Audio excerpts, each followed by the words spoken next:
السلام عليكم ورحمة الله تعالى وبركاته. النهاردة معانا ريفيو لأول وأرخص جهاز أندرويد 1 برام 2 جيجا في مصر. جهاز هو انفينكس هوت 2 برو. هنبدأ النهاردة نعمل ريفيو انبوكسنج مع بعض. اعذرونا ان هو اخر الوقت دي كلها، بس كل سنة وانتم طيبين بمناسبة عيد الاضحى المبارك. وهنبدأ مع بعض دلوقتي نعمل انبوكسنج سريع للجهاز. نبدأ بسم الله.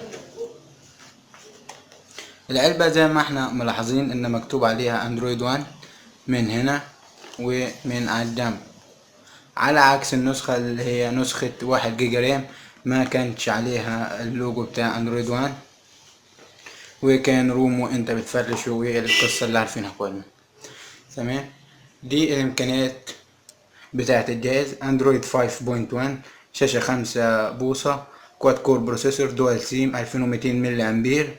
البطارية كاميرا 8 ميجا بكسل خلفية و2 ميجا بكسل امامية، 16 جيجا روم، 2 جيجا رام، واي فاي 3G.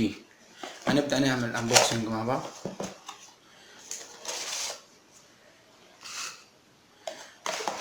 العلبة الصغيرة دي بيكون فيها شاحن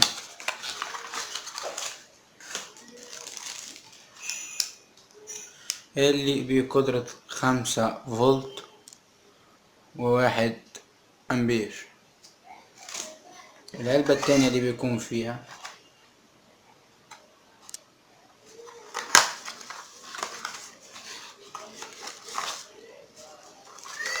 الهاندز فري،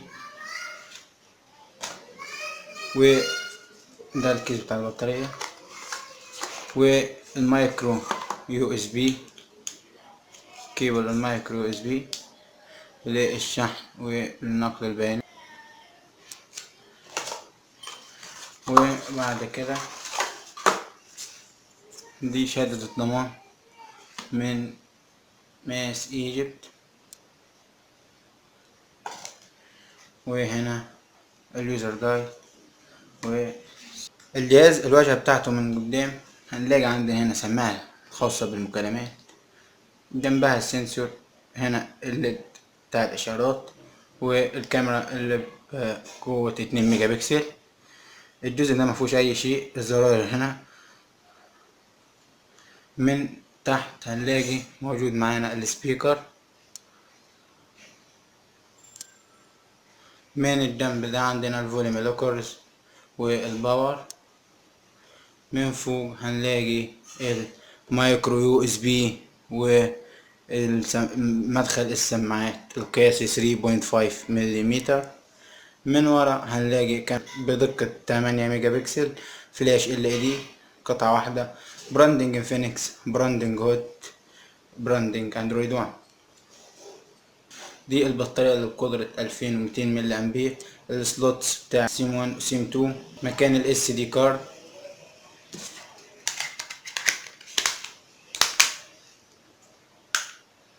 خلينا الاول نتكلم عن الشاشة بتاعت الجهاز.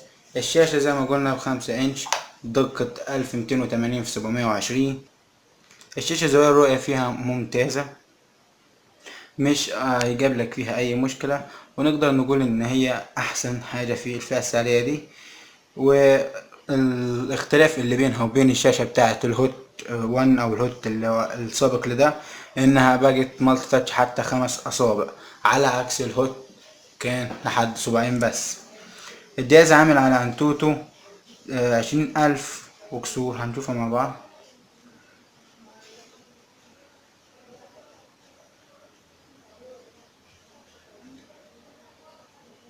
20,988. تمام. ملتاتش حتى 5 اصابع. الجهاز اندرويد 5.1.1 32 بت. التشيب سيت بتاع الجهاز 6580 ميديا تك طبعا. معالج الرسوميات او كارت الشاشة مالي 400 ام بي 2. هنا بقى في حاجة يمكن ما حدش يعني اتفق معايا فيها. الجزء ده ملوش اي 30 لازمة. تمام. المفروض كان الزراير دي تبقى فيه عشان توفر من المساحة الداخلية بتاعت الشاشة نفسها، عشان تبقى 5 انش صافيين، ما يبقاش فيها اي حاجة تاكل من المساحة دي او تأثر عليها. انما كده هتديك 4 انش وكسور، مش 5 انش كاملين. تمام. هي ايوه المكان ده عشان السماعة لازم يبقى فيه الحتة دي، لكن برضو كان المفروض الزراير تبقى فيها، كان هيبقى احسن في الاستخدام وهيبقى مريح. ال دي نوتيفيكيشن في حاجة محدش ذكرها ابدا، وما اظنش ان حد خد باله منها. لما تبقى حاطط الموبايل على الشاحن مثلا وتفتح الكاميرا الامامية، لو المكان اضاءة منخفضة جدا، وهتلاحظ ان الشاشة الاضاءة بتاع الليد نفسها جاية على الكاميرا. عشان نوضحها اكتر، دي صورة ليها. دي صورة كانت الإضاءة خفيفة وفي حاطط الموبايل على الشاحن، فالليد منور أحمر فأثر على الكاميرا فعمل كده. إنما في الإضاءة العادية لا، مفيش أي حاجة وشغالة تمام. لو الإضاءة عالية مش هتلاحظ أي اختلاف خالص نهائيا. الكاميرا بدقة 8 ميجا بكسل، وأظن إنها كاميرا حلوة بالنسبة لسعر الجهاز، ما فيش أي تعليق سلبي عليها.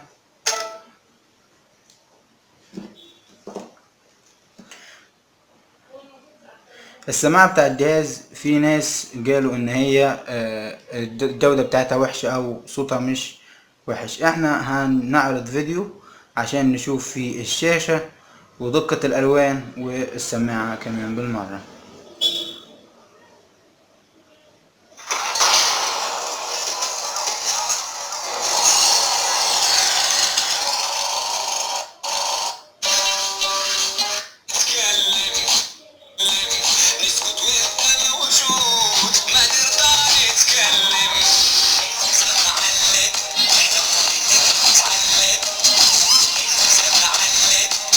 طبعا هي الجودة مش هتبان صح في الكاميرا.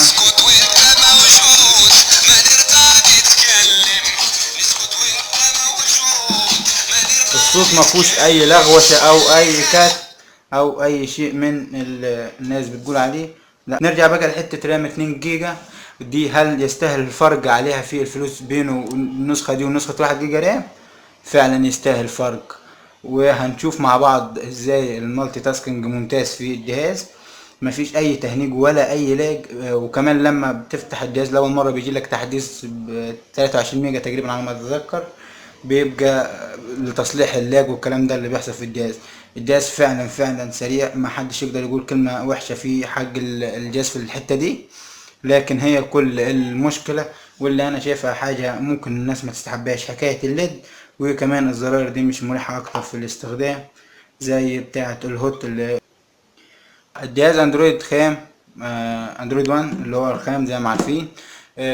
بيكون اول ما بتفتح الجهاز من العلبة ما بيكونش فيه اي برنامج اضافية غير البرامج بتاعت جوجل بس، والباقيين انت بتنزلهم. يعني هتنزل فايل مانجر، هتنزل جاليري، هتنزل مشغل موسيقى لو انت بتسمع موسيقى من مشغل معين. لو مش عاجبك الكاميرا بتاعت جوجل هتنزل برنامج كاميرا خاص بك انت، وبكده يبقى الجهاز هيشتغل معاك تمام 100 وتضمن التحديثات جايلك على طول.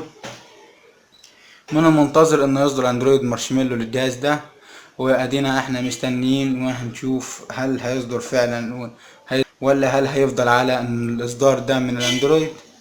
خلينا نشوف الدنيا هتمشي ازاي، واتمنى ان يكون الريفيو عجبكم وقدرنا نغطي جميع الاجزاء بتاعه الموبايل واللي الناس اتكلمت فيها.